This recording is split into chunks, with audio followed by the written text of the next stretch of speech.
Boa noite, pessoal. Vamos então iniciar mais uma noite aí de estudo da Gênese de Allan Kardec, do Gênesis bíblico.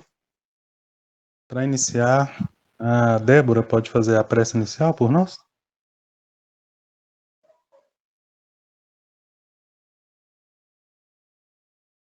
Posso sim.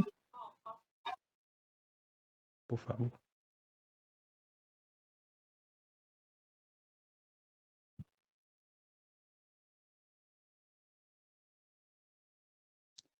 Já iniciei a gravação, Débora. Quando você puder, pode ir.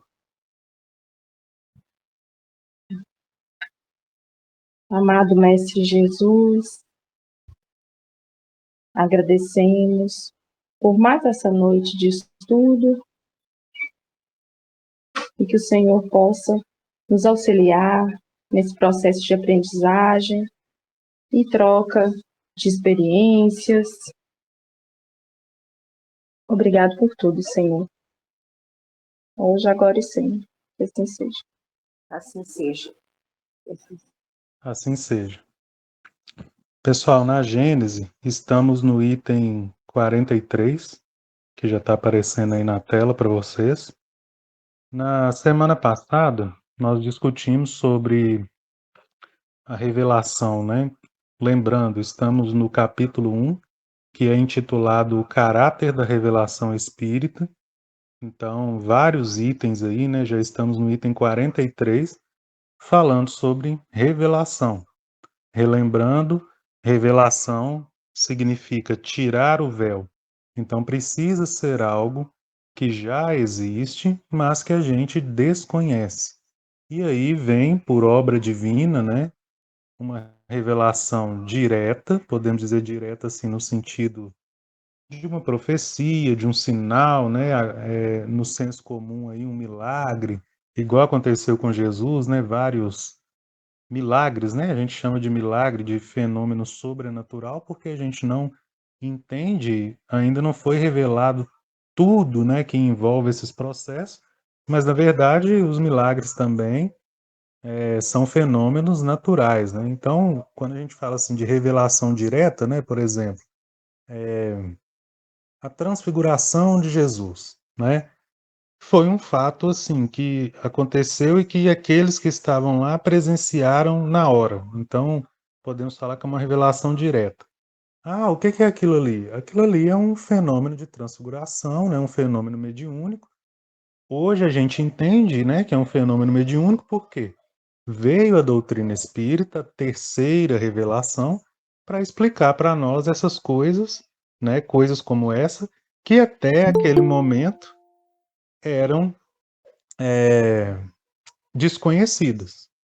Então veja, a transfiguração, para aqueles que estavam lá naquele momento, foi uma revelação direta, mesmo eles sem entender o fenômeno, né, o que estava por trás ali, eles ainda conseguiram absorver algum ensinamento. Teve uma mensagem, né, que foi transmitida, aí teve a tenda para Moisés, para Elias, tem toda uma simbologia aquilo ali. Então serviu para aquele momento e veio como uma revelação direta naquele momento. E depois nós temos também revelações que vão ocorrendo de maneira gradual, né? Igual foi explicado alguns itens antes desse. Precisou, por exemplo, de várias ciências se desenvolverem para que o espiritismo pudesse vir depois. Então essa revelação, nesse sentido, ela não é direta, ela vai sendo feita assim, por partes, né? Vão acontecendo coisas para quando vier, por exemplo, o espiritismo, a gente conseguir entender de maneira concreta. Então, a revelação, acima de tudo, ela precisa ser algo verdadeiro, né? Ela precisa ser, então, uma verdade. E a verdade aqui, a gente não está falando só na verdade na maneira comum, mas algo que está de acordo com a lei de Deus. Se a lei de Deus é a única verdadeira, né, é a lei de amor, verdadeira sim, é a única que consegue atender a tudo e a todos, né, sem desigualdades, sem desmerecer alguém, sem beneficiar um e prejudicar o outro, né, que acaba sendo a própria desigualdade também. Mas, enfim, a lei de Deus é essa lei universal que se aplica para que o bem possa prosperar, para que nós possamos evoluir. Então, por exemplo, uma revelação no meio científico, ela está de acordo, né, com a lei de Deus, né? Então, quando eu falo lei de Deus, eu não estou falando só de religião. Eu estou falando de tudo, porque Deus é o criador do universo, né? O criador de nós, seres humanos. Então, tudo que o ser humano descobre também, ele só descobre porque em algum momento Deus criou o ser humano, tá? Então, revelação primeiro, ela precisa ser verdade, né? Veja bem, se ela não for uma verdade, né? Ou seja, se ela for uma mentira, se ela for um equívoco, mais para frente ela vai ser esclarecida. Então, ela ainda não era uma revelação. Por exemplo, né? Antes achava-se que o Sol girava em torno da Terra. Achava-se que a Terra era o referencial das coisas, né? Isso naquele momento poderia até ser assim, parecer uma revelação para aquelas pessoas. Mas a ciência depois descobriu que é a Terra que gira em torno do Sol, né, que tem o sistema solar e tal. Isso foi comprovado, né? Então vejam, a primeira hipótese, né, de que os astros giram em torno da Terra, o Sol, por exemplo, gira em torno da Terra, ela não era verdade, né? Então, por mais que ela pareceu uma revelação no momento em que ela foi postulada, depois ela foi desmentida, né? Então, por exemplo, uma mais prática para a gente entender. Antes, fumar era algo comum, né? Porque as pessoas não tinham conhecimento do mal que o cigarro causava, né? Então tinha propaganda de televisão. Eu lembro que eu criança ainda, né? Era muito comum as propagandas aí de cigarro, assim, comerciais enaltecendo mesmo marcas, né?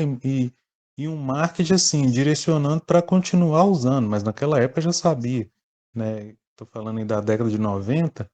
Já sabia-se que o cigarro fazia mal para a saúde. Mas vamos pensar lá na década de 30, né? Século XVIII, XIX, não se tinha ideia, né, do quão mal o cigarro fazia. Depois, né, que foi revelado que o cigarro faz mal para a saúde, aí a gente tem uma responsabilidade o quê? Opa, tem que tomar cuidado, né? A partir daí eu tenho conhecimento, então eu vou continuar usando, mas tendo ciência de que pode, né, e que vai, né, fazer mal de alguma forma para a minha saúde. Então tem gente que fala assim, fulano viveu 95 anos e fumava. Ok, se ele não fumasse, talvez ele ia viver 100, 105, né? Mas enfim, é só um exemplo mais prático, né, para a gente entender o que a revelação, gente, ela precisa ser algo que existia, que existe, né, mas que a gente não tinha conhecimento. Por exemplo, no caso do cigarro, sempre fez mal, mas só foi descoberto, né, com mais evidência depois. Então a revelação foi nesse momento. Mesma coisa lá com o exemplo que eu dei da Terra e, né, do Sol lá. Da Terra girar em torno do Sol. Não. Quer dizer, a Terra que gira, né, em torno do Sol. Então é isso que é a verdade, é isso que já foi comprovado. Portanto, é a revelação que pouquíssimo provável, né, que vá descobrir algo diferente disso. A gente, na ciência, não dá certeza, 100% não. Mas vamos dizer assim, 99,9%, né, de que é isso mesmo que acontece e que vai continuar acontecendo. Então, esse capítulo todo, ele está falando de revelação e ele trouxe uma introdução sobre revelação para agora vir falar da revelação no meio religioso, né? Nós vimos em alguns itens anteriores, E agora falando do Espiritismo. Espiritismo, terceira revelação. Tá? No meio religioso é a terceira revelação. É a mais importante das revelações? Nós já discutimos sobre isso. O que vocês acham? O Espiritismo é a revelação mais importante?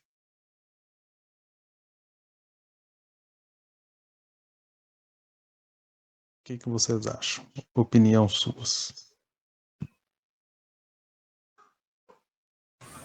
Não, ele traz. Eu, Pode falar.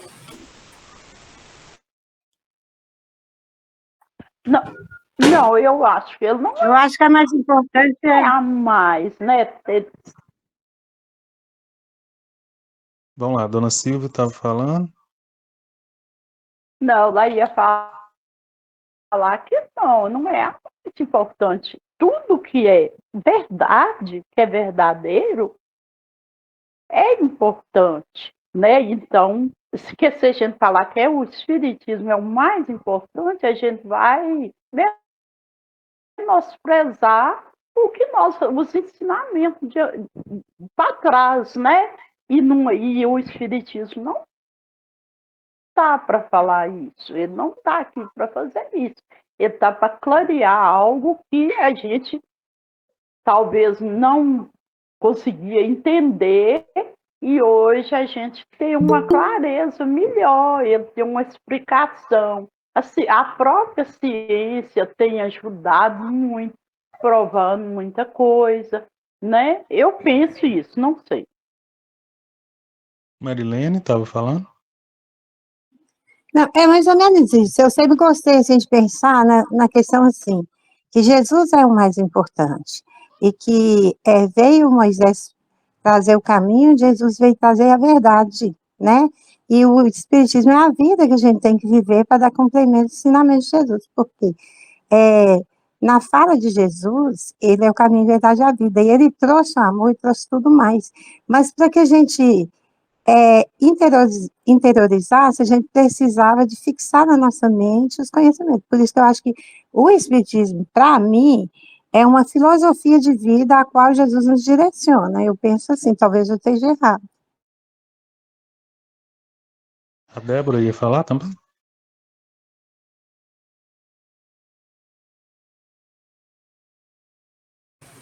Não, eu ia falar isso que a mãe falou mesmo, assim, ressaltando que quando a gente pensa em termos de religiões, né, da importância das religiões para as pessoas, cada uma tem seu papel, né, de acordo com o grau também que está o espírito. Então, o espiritismo, ele vem realmente, como a mãe falou, como complemento, né, mas é olhar um todo e seguir o caminho do bem, né, a lei do amor, e focar nessas áreas mesmo. Mais alguém quer comentar, gente?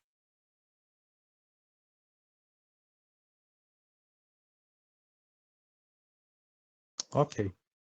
Minha pergunta foi provocativa mesmo, né? Nós já discutimos isso em algum momento. E é mais ou menos essa ideia também que eu acho, pessoal. Eu não vou dizer assim, eu não vou trazer como verdade absoluta, né? Mas eu estou de pleno acordo com o que vocês falaram, né? Por dois pontos que foram colocados aí. Primeiro, né? Se o Espiritismo a gente colocar como a mais importante das revelações, né? A gente vai estar colocando acima de Jesus e do Evangelho, não é? E o próprio Espiritismo faz questão de trazer o guia e modelo para nós, Jesus Cristo. Como que a gente segue Jesus Cristo? Através do Evangelho, né? Que são os ensinamentos. E a outra coisa, né? É que o Espiritismo não é a única religião.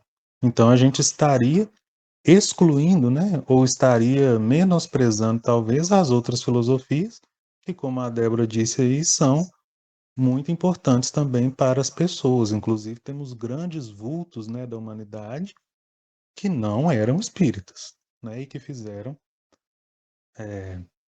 vamos dizer assim, que não eram da religião espírita, mas que no fim das contas eram os verdadeiros espíritas, né, que o espiritismo nos ensina, aqueles que buscam melhorar um pouco a cada dia. Então, se a gente pega aí Gandhi, Madre Teresa de Calcutá, Irmã Dulce, né, entre outros aí, a gente percebe, então, né, e aí o que a Marilene falou importante também, né, o Espiritismo, ele é uma filosofia de vida, né, é um método que nos ajuda a entender melhor o Evangelho, né, e levar uma vida de acordo com aquela que Jesus ensinou e exemplificou para nós. Então, no meio religioso, né, dessas 3 revelações que nós estamos falando, a mais importante, né, dessas 3 é o Evangelho de Jesus, tá? Isso é legal, né? Muito bacana que isso esteja claro para todos nós, porque aí a gente não corre o risco, né, daquele fanatismo. Tem muito lugar que a gente vai ainda que o espiritismo é só mediunidade, é só estudo da obra de Kardec e o evangelho fica de canto, né? Então acaba que fica muito no misticismo, muito no fenômeno e não traz o evangelho, né? Então o evangelho é muito importante, é o mais importante e é universal, né? O próprio Gandhi que a gente citou aqui, né, comenta sobre o Sermão da Montanha, que se todos os livros da humanidade fossem perdidos e restasse apenas o Sermão da Montanha, a gente teria ali um manual, né, de boa vivência para toda a humanidade, né? Isso só no Sermão do Monte. Se a gente pega o Evangelho como um todo, então nós temos tudo que a gente precisa. Na mocidade, uma vez com os jovens, a gente fez uma dinâmica lá que era trazer algum problema da nossa vida, alguma dúvida, alguma dificuldade, e a gente achar a resposta no Evangelho, né? Então, foi um desafio que a gente não sabia o que cada um estava pensando, o que era a dor ou a dúvida de cada um, mas a gente conseguiu, naquela oportunidade, achar todas as respostas no Evangelho. E meu objetivo com eles era provar isso. Tudo que a gente precisa está no Evangelho. Tudo, né? Então, só para a gente relembrar e reforçar isso. Bom, acabei falando um pouco mais, mas acho importante a gente retomar nesses conceitos porque a gente entende melhor. No item 42, então, trouxe para nós o Espírito de verdade, né? Que foi prometido por Jesus para guiar ali, para trazer o Espiritismo, que é o Consolador prometido. Nós falamos a questão de que o Espírito de verdade, né? Muita gente fica preocupando em saber quem é o Espírito de verdade, isso pouco importa. Importa, na verdade, é a obra, a missão, né? E foi esse Espírito, então, que conduziu o Espiritismo. No item 43, né? Continuando, então, falando sobre o Espírito de verdade, sobre como que foi conduzido, né? Como que foi trazido o Espiritismo, continua. Se a estes resultados adicionarmos a rapidez prodigiosa da propagação do Espiritismo, apesar de tudo quanto fazem por abatê-lo, não se poderá negar que a sua vinda seja providencial, visto como ele triunfa de todas as forças e de toda a má vontade dos homens.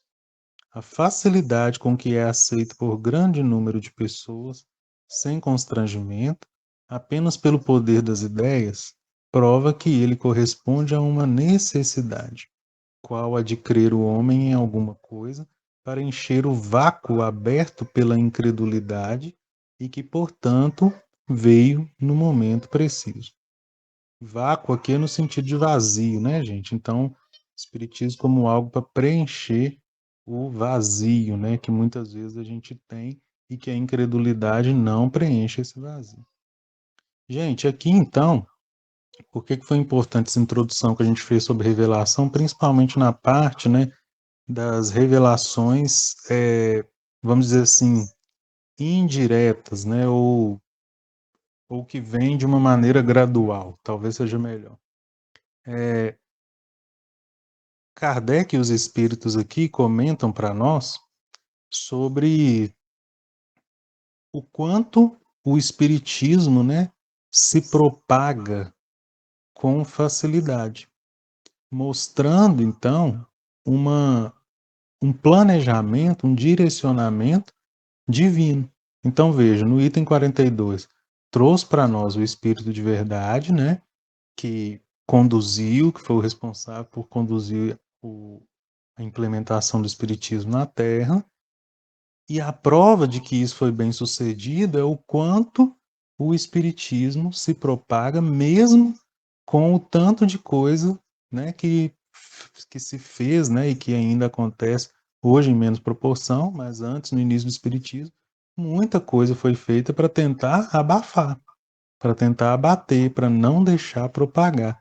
Só que a revelação, ela tendo esse caráter de ser verdade, contra a verdade, contra fatos, não há argumentos. Não tem como tentar parar algo que é verdadeiro, que é natural, que faz sentido. Então o Espiritismo vem todo embasado, todo preparado para chegar e ficar e transformar as nossas vidas, né? Então ele vem, né, e principalmente com essa missão, né, vamos dizer assim, uma das principais missões, a principal, no meu ponto de vista, é nos conduzir à reforma íntima, mas uma das principais também é do esclarecimento, né? Comigo, né, foi um exemplo clássico, assim, de que eu fiquei abismado com o tanto que o Espiritismo esclarece, né, várias dúvidas, vários questionamentos aí da nossa vida. Então, realmente, ele chega, muda, transforma, e se a gente tiver boa vontade, interesse, paciência, realmente a gente colhe, né, bons frutos disso. Então, aqui é para trazer, para pautar o quanto que o Espiritismo é essa revelação verdadeira, né? É redundante dizer, né, porque eu disse que toda revelação tem que ser verdadeira, mas no Espiritismo fica muito claro, é muito evidenciado, né, de que ele vem para ficar. Kardec sofreu várias afrontas, vários desafios, vários questionamentos, mas sempre teve um raciocínio, uma lógica, uma ponderação, uma paciência para conseguir esclarecer a todos. Inclusive, né, gente, no Espiritismo teve um momento aí de fazer fogueira, né, com diversos livros ali e queimar, para evitar a propagação dele e tal, mas o Espiritismo ele continua, né? Por quê? Porque dá resultado, porque faz o bem, porque convida a gente a fazer o bem, a nos melhorarmos. Então, talvez, né, seja difícil ainda a gente se transformar mesmo pelo espiritismo. Não é todo mundo que consegue assim, logo de cara, uma transformação verdadeira, mas aqueles poucos ali que vão se transformando, eles vão servindo de exemplo para as pessoas verem que faz sentido, né? É quando o Divaldo fala que uma gota de amor, ela afronta ali, né? Ela anula um oceano de ódio, né? Então, os pequenos exemplos de transformação que o Espiritismo tem servem também para mostrar para as pessoas como que o Espiritismo vem para ficar mesmo e para mudar as nossas vidas. Além do Heitorzinho, mais alguém quer comentar alguma coisa?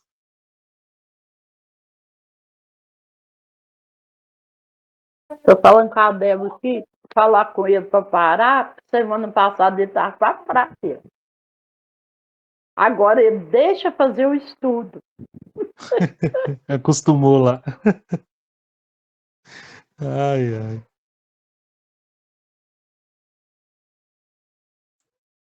Mais ninguém não, gente. Podemos passar para o Gênesis.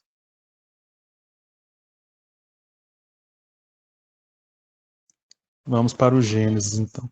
Eu vou deixar ainda projetado na tela, porque se eu parar a apresentação, a gravação também para, tá? Então vou manter aí só para ficar um único vídeo, tá bom? Para colocar na hora de eu colocar lá no YouTube. Nós vamos para Gênesis, então, mas eu vou deixar ainda projetado a Gênesis para não interromper a gravação.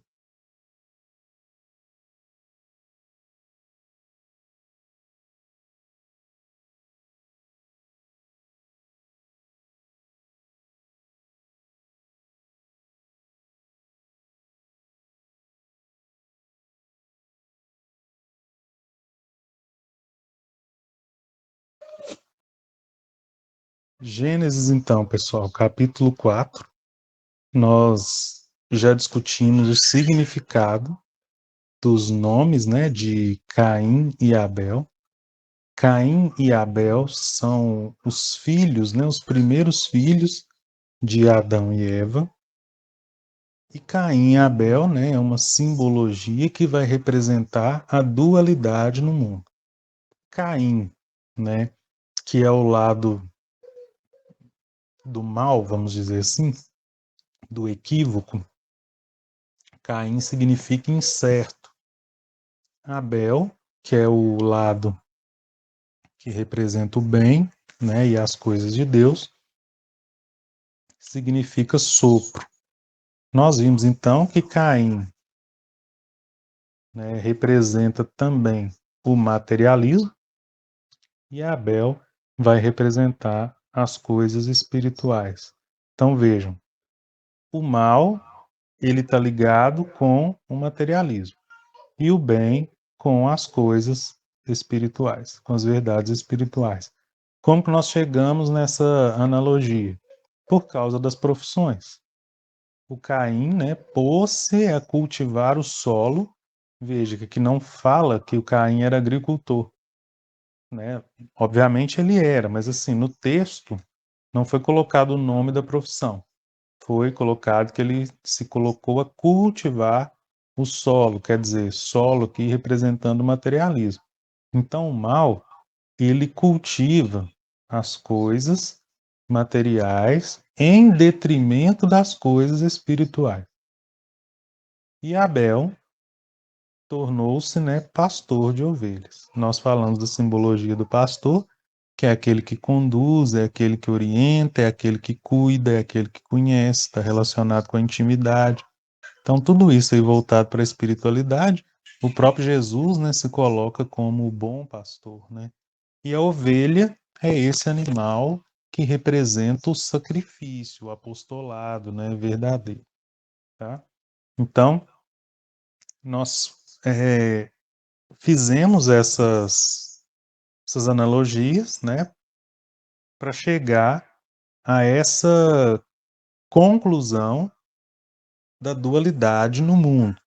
Então, o que é a dualidade no mundo? É esse mundo, a dualidade negativa, né, vamos dizer assim.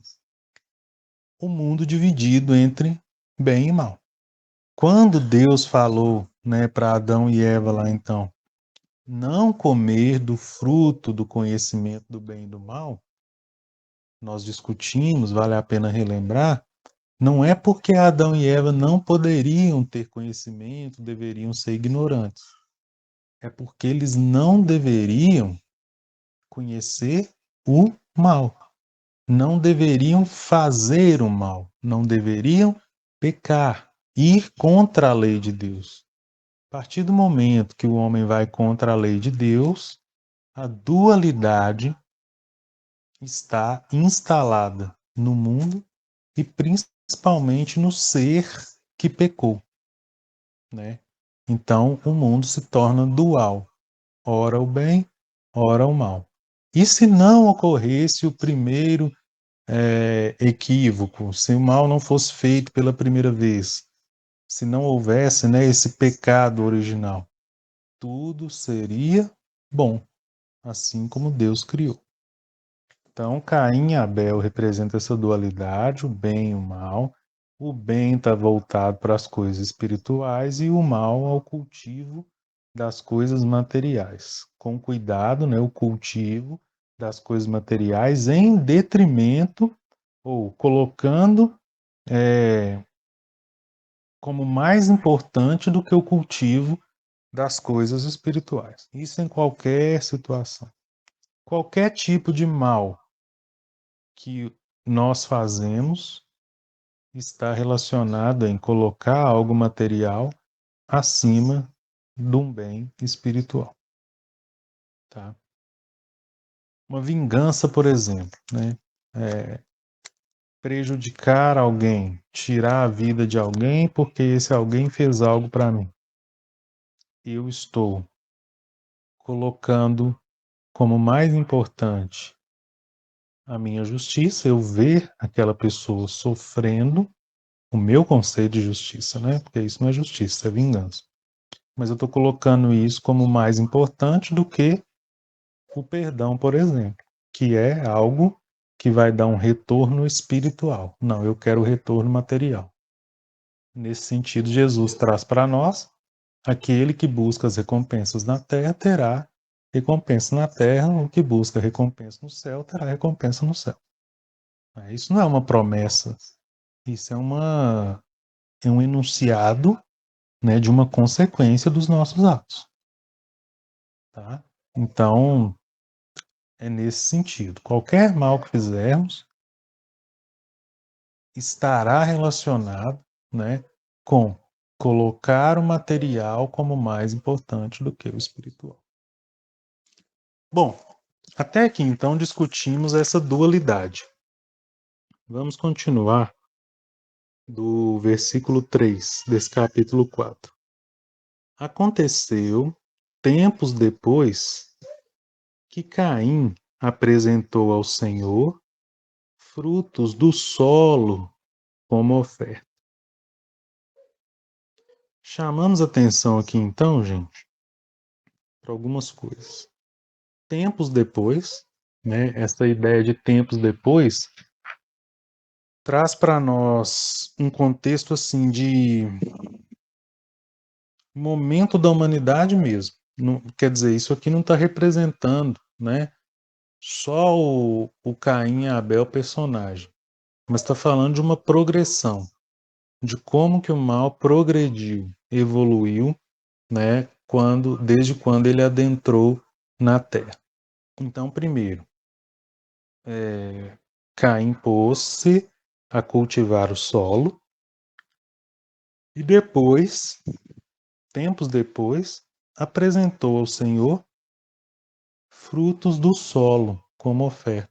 Veja, aqui não fala, né, vegetais, frutas, legumes, uma cesta de oferendas, né, de tubérculos, de folhas, de coisas. Não. Está falando que apresentou frutos do solo. Vocês lembram que o mal, né, o significado de Caim é incerto? Aqui fica incerto, né? Quais frutos do solo que ele apresentou? Aqui está falando da agricultura, aqui está falando que ele apresentou algum vegetal, alguma fruta, algum legume, né, alguma raiz, alguma coisa assim. Vejam que gera uma dúvida, né? Então,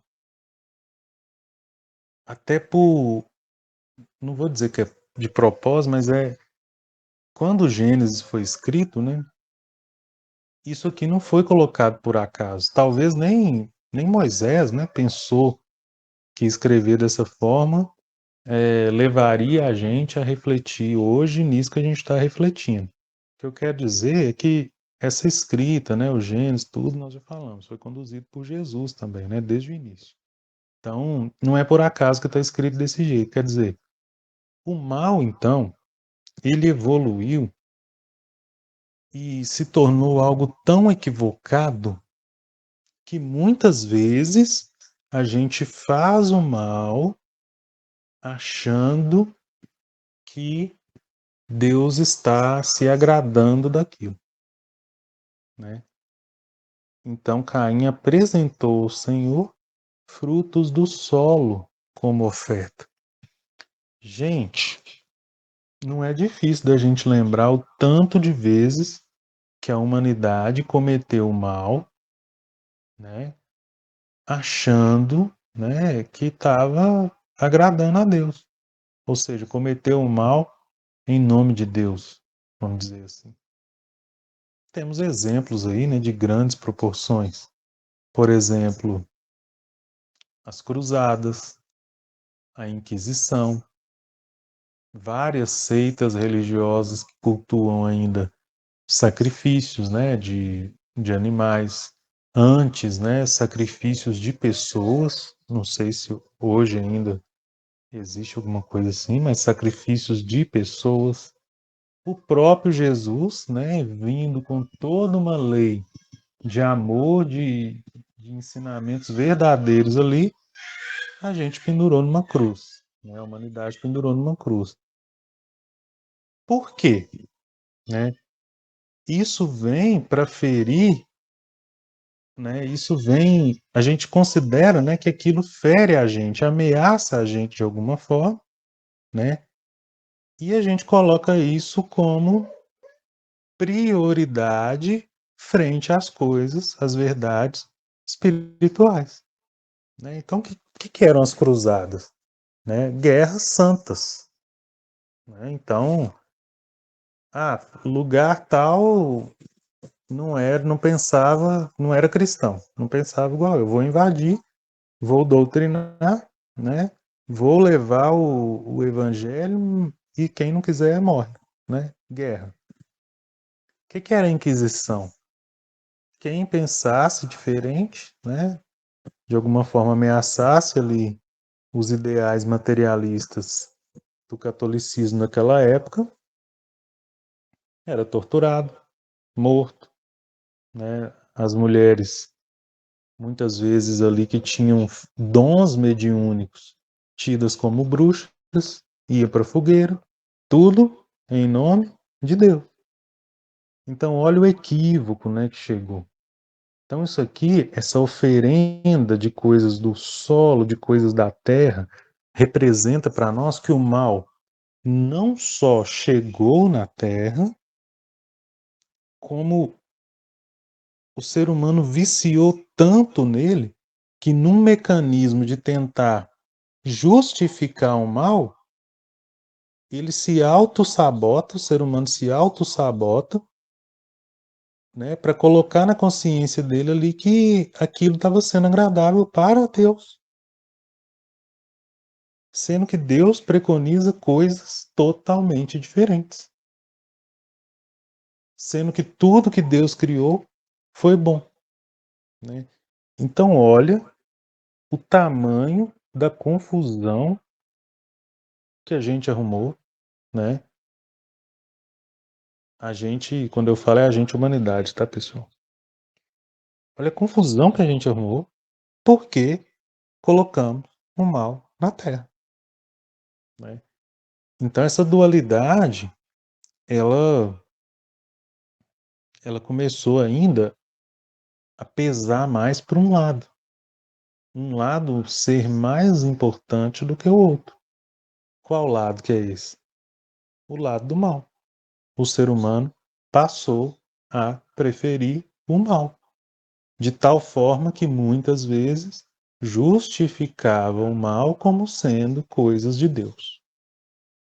Tá? Então, essa é a oferenda de Caim, né? Essa é a representação, essa oferenda é a representação de como o mal tomou proporções descontroladas. Ô, Tiago, Oi.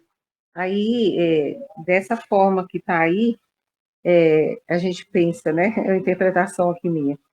Caim estava fazendo uma troca com Deus, né?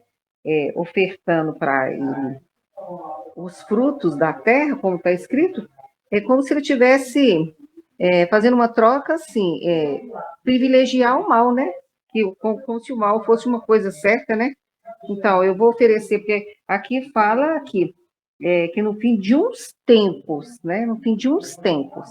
Então, passou-se um tempo e a humanidade, então, entendeu que podia fazer uma troca lá com Deus, né? Ofertar coisas e prevalecer o mal na terra. É confuso, né? Mas você que deu essa ideia, né, de que o Caim estava negociando com Deus o mal feito dele. Legal, importante você trazer essa colocação, porque tem isso também, né? Não comentei, mas muitas vezes, né? Vamos lembrar lá do tempo de Jesus, por exemplo, né? Que eu falei dos sacrifícios. A gente trocava, né? Os pecados por coisas materiais. Então, muito bem colocado, Eliana. Representa isso também. Que eu trouxe aqui numa proporção maior, né? Do nosso equívoco aí de justificar as coisas do mal como sendo de Deus, mas tem isso também, de muitas vezes a gente achar, a gente colocar o material, né, mais importante do que o espiritual e oferecer coisas materiais para Deus, né, em troca de erros, de coisas que nós fizemos e que a redenção, qual que é a redenção, por exemplo, quando eu magoo alguém? É eu ir lá e pedir perdão, né? Então, isso tem uma proporção espiritual, uma dimensão espiritual. Isso vai me ajudar, né, na minha jornada evolutiva. Eu vou levar isso, esse momento meu de humildade, de reconhecimento, vai me ajudar a evoluir. O que eu faço, né, nesse exemplo aí, nessa colocação da Eliana? Eu não vou pedir o perdão, mas eu vou lá e negocio, né? Entrego algo material para Deus e acho que está tudo resolvido. Então veja, estou colocando de novo o material como mais importante que o espiritual. Então é aquilo que a gente comentou. Todo mal significa colocar as coisas materiais como mais importante que as coisas espirituais. Isso é equívoco, né? Muito Ô, bem Tiago, colocado aí. Oi, Eliana. aí você falou nas cruzadas, na Inquisição, né? A gente pensa assim, né, nesse mundo de hoje, nessas coisas que estão acontecendo, eu estava aqui pensando, meu Deus, onde que tinha mais barbaridade, né? Era aquela época em que as pessoas queimavam as outras, né? Por exemplo, uma curandeira que tinha aí a mediunidade, que sabia trabalhar com ervas para curar, que era queimada como bruxa. Ou hoje, qual que pode ser assim, qual a época mais cruel? Porque naquela época era a ignorância, né, que predominava, era a ignorância das coisas de Deus. Agora, hoje, gente, tem conhecimento, e como que as pessoas tão assim, brutais, tão cruéis, de matar por nada e de uma forma tão cruel, igual a gente está vendo acontecer, está muito. Tá dando o que pensar. Será que está voltando a barbaridade, a ignorância? O povo está regredindo nos conhecimentos? Meu Deus. Assim, desde a época, né, das cruzadas, por exemplo, Inquisição, já se tinha o conhecimento de Deus, né? Das religiões, inclusive matava em Sim, nome dele. matava em nome de Deus, né? Eu falo, mas eu falo Uhum. assim, não se dava. Era ignorância, porque como é que você vai matar em nome de Deus, né? Isso aí é ignorância predominava. Agora, hoje tem muito mais conhecimento, né? Porque todo mundo estuda, todo mundo vê falar, todo mundo está vendo que não matarás, né? Aí, os 10 Uhum. mandamentos. E o que estão fazendo? Mas hoje ainda, Eliana, a gente pode colocar como ignorância também, né? É porque a gente está pensando num recorte do tempo. Mas se a gente for pensar, né, que um espírito hoje que comete, né, algo desse tipo, talvez ficou aí centenas de anos sem reencarnar, né? E está reencarnando agora, por exemplo, ele está ignorante, né? Ele não teve, né, essas etapas aí de reencarnações, ou ele ainda está, mesmo tendo, ele ainda não conseguiu mudar o pensamento. Isso causa um espanto na gente, né? O espírito ele nunca vai regredir, né? E a humanidade, né? Se o espírito não vai regredir, a humanidade também não. O que acontece é que hoje, né, como a gente tem, você bem disse aí, uma noção, né, melhor das coisas, uma noção melhor de Deus, né, esclarecimentos e tal, isso nos assusta mais, né? Então a gente fica mais espantado. Mas a gente vê aí nos filmes, né, nos livros medievais, nessas épocas aí de cruzada, Inquisição, as mortes acontecendo em praça pública e o povo indo lá ver como se fosse um espetáculo, né? Lá em Roma, os gladiadores, o Coliseu, as execuções, a gente ia e era como se fosse algo comum, né? A gente gostava daquilo. Então, uma prova de que a gente está evoluindo é exatamente que hoje, ao contrário disso, nos causa espanto. Então, se a gente for pensar, a proporção está bem menor, né? E isso vai muito da questão, assim, de espíritos ainda que estão reencarnando e que estão fortemente ligados com essas ideias. Ah, mas por que eles reencarnam ainda? É a chance, né? Se a gente for pegar o nosso momento aí de transição planetária, é como se fosse a última hora para eles. Então, esse momento nosso é muito característico dessa confusão mesmo que está acontecendo. Por quê? Tem espíritos já evoluídos que estão preparados para viver no mundo de regeneração e tem aqueles que estão tendo a última chance e que muitas vezes não aproveitam, né? Mas evoluir, melhorar, né, é algo que vai acontecendo. Porque se o espírito nunca retrocede, a humanidade, então, né, que é composta de vários espíritos, ela não retrocede. O que acontece é que Entendi. nos causa, né, esse espanto. Espanto, né? Verdade. Agora, só para complementar isso foi interessante. Gente, aqui, né, o mal sobressaindo ao bem. Nós estamos vivendo no planeta de provas e expiações, não é? Qual que é a característica do planeta de provas e expiações? O mal ainda chama, Predomina. ainda predomina, né? Então nós estamos falando do Gênesis, do Abel e do Caim, e por que ele se aplica, né? Por que o Gênesis se aplica tanto para a nossa vida? A prova está aqui, ó. O mal ainda predomina. Quer dizer, a gente entrou aí numa bola de neve de ir fazendo o mal que até hoje a humanidade não conseguiu parar. Vai melhorando, mas é um processo muito lento, né? O que é o mundo de regeneração? O mal ainda, o bem ainda não sobrepõe o mal, né? As coisas já melhoram bem, mas no mundo de regeneração, aquele, né, que está realmente disposto a mudar, lá no Evangelho segundo o Espiritismo, capítulo 3, fala isso.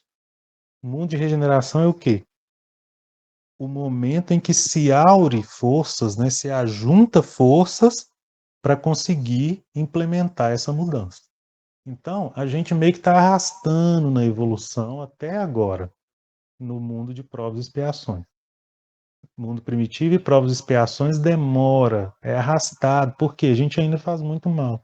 Regeneração é aqueles que já estão com boa vontade de mudar. Aí quando a gente começa a fazer o bem, a gente evolui muito rápido, né? Então,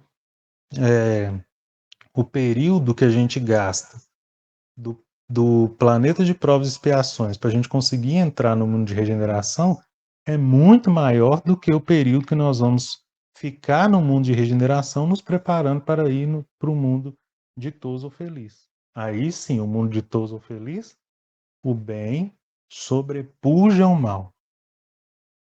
Tem muito mais bem do que mal. Se tiver mal, é um resquício, é uma coisa assim, raridade. E aí depois, o último mundo angélico, né?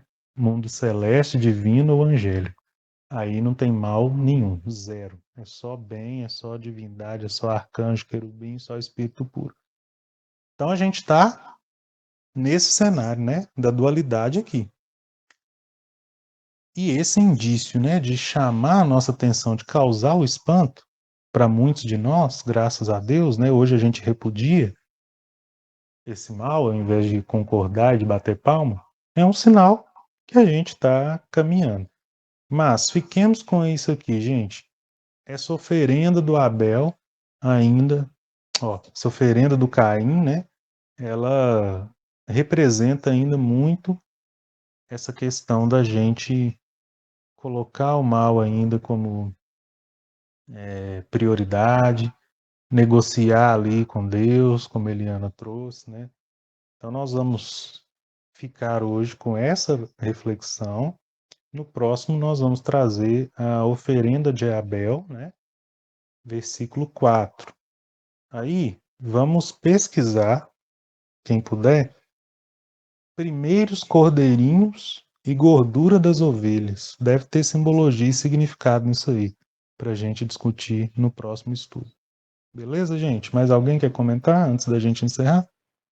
Ô, Tiago, repete aí, o primeiros cordeirinhos? Versículo 4. Abel, por sua vez, ofereceu os primeiros Ah, tá. cordeirinhos e Uhum. a gordura das ovelhas. Tá, ok, Então, me pesquisar. chamou a atenção aqui. Por quê? Primeiros cordeirinhos e gordura das ovelhas. Beleza? Uhum. Tá bom.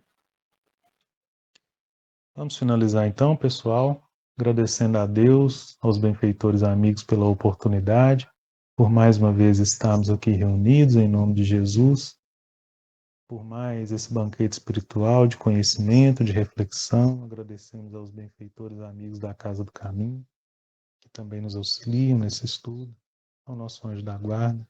Que o Senhor abençoe todos os lares aqui representados, ilumine nossa cidade como um todo, o nosso planeta que ainda padece no mal, nas guerras, na fome. Que a luz compassiva e misericordiosa de Jesus possa chegar a todos os corações que sofrem. E quanto a nós, Senhor, que possamos fazer dessas palavras de hoje, dos ensinamentos de hoje, também como ferramentas na nossa vida para melhorarmos, evoluirmos, nos tornarmos espíritos melhores. Ser conosco hoje e sempre, que assim seja. Assim Boa noite, seja. pessoal. Boa Obrigado e até noite. semana que vem. Obrigada a todos. Boa noite. Boa noite. Andei. Boa noite. Ô, Tiago, meu tava brincando, o neném tá bem?